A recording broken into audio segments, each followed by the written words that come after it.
Au bout d'une heure, j'en suis sortie essoufflée de tout ce parcours et marquée en fait par ce que venait de me révéler Anthony à travers son scénario sur une réalité que je ne connaissais pas.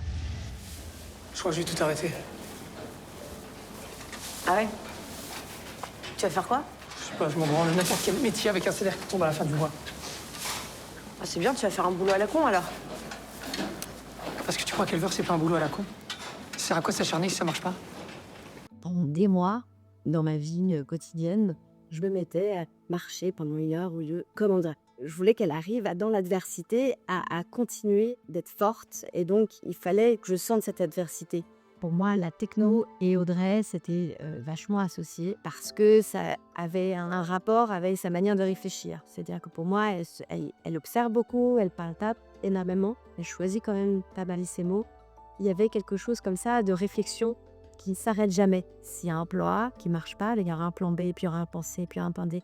Et elle continuera d'avancer jusqu'à ce qu'elle arrive au bout de son objectif. Et donc, j'avais un album de Rebecca Warrior dans un petit vecteur MP3 que la déco me donnait à chaque fois et dans laquelle il y avait 2 tracks et que j'avais constamment entre les prises. Parfois même, j'ai demandé à tourner avec. Perso, pour moi, c'était le cœur battant du personnage, c'était ça. Et puis, quand on a commencé le tournage, je venais d'avoir mon deuxième enfant, 2 mois plus tôt. Donc, pour dire que j'étais fatiguée au début du tournage, je me suis dit, génial, on va utiliser cette fatigue. Parce que cette fatigue, c'est celle que Audrey elle-même, elle porte en elle. Et donc, on va aller puiser là-dedans pour le ressenti intérieur. Notre job, c'est de défendre nos clients. Donc, soit vous lui mettez la pression pour qu'il baisse ses prix, soit vous retournez tirer les palettes en magasin. Apparemment, vous faites ça très bien. Anthony est acteur aussi. Donc, Anthony a l'amour du jeu et l'amour de la direction d'acteur et l'expérience. Il était très précis déjà dans ses envies de mise en scène ou de le travail avec Pierre Dejean, le chef opérateur. Sur le plateau, c'était des petites choses qu'on se disait entre nous, mais à la ferme, très vite, les premières scènes avec Julien Frison, il est venu me voir et m'a dit « C'est toi la grande sœur ». Quand c'est un personnage qui a de l'ascendant, puis finalement qui se retrouve dans différentes positions de pouvoir, c'est important aussi de sentir sa confiance en elle quand elle est à la bonne place, le pouvoir, et pourquoi ça la déstabilise quand tout d'un coup quelqu'un prend ce dessus. La hausse des prix, c'est aussi pour continuer à bien payer nos éleveurs. Qu'est-ce que vous appelez bien payer vos éleveurs? C'est-à-dire qu'on s'engage à valoriser leur lait et leur travail à sa juste valeur. Combien vous payez le litre de lait bio aujourd'hui? Ça dépend. Donnez-moi une moyenne. Vous savez pas? Si, je sais. Alors dites-moi. C'est aux alentours de 45 centimes, quelque chose comme 43 centimes exactement. ça. Vous savez combien coûte la production d'un litre de lait bio pour un éleveur?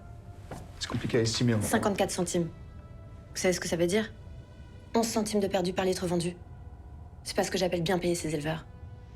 6 mois plus tôt, avant le tournage, on a fait quelque chose qu'on fait pas d'habitude. Mais comme Anthony avait rien fait, ni de court-métrage, il avait rien à montrer, et qu'il fallait financer le film, on a fait une journée de tournage. Une journée avec Yannick Chouara dans les box de négociation, avec 90% du reste de l'équipe qui restait ensuite. Et dans les conditions du tournage, on a tourné cette scène, l'avant, l'après. Et c'est super parce que ça nous a permis à nous connaître, moi d'aborder un peu le personnage, de sentir, de me dire ok, est-ce que ça me plaît? Et puis ensuite, c'est Audrey face à son frère, face à sa mère, face à une famille qu'elle a envie de porter, face à son père. Il y avait quelque chose du rapport au père qui est très important dans le film, qui est fondamental pour le personnage d'Audrey. Et ensuite, il y a le rapport avec Olivier Gourmet, avec le mentor, avec celui qui fait confiance, et en même temps qui va la tromper quelque part, qui va l'emmener dans un endroit qui est à l'opposé finalement de ce qu'elle pensait être. Moi, je me dis, ok, si on a la base du personnage, ensuite, ce n'est qu'un personnage face à des situations et des personnages différents, et il va falloir réagir. Et Anthony, à la fin de la journée, qui fait, ah ouais, ok. Et on répète ça 30 fois, ok. Mais c'était nécessaire pour tout le monde, c'était génial d'ailleurs de le faire. Et puis d'avoir des images finalement très concrètes de ce qu'il voulait faire. C'était un exercice, en tout cas pour cette configuration, en termes de première réalisation, c'est une super idée de la part des productrices d'être ça.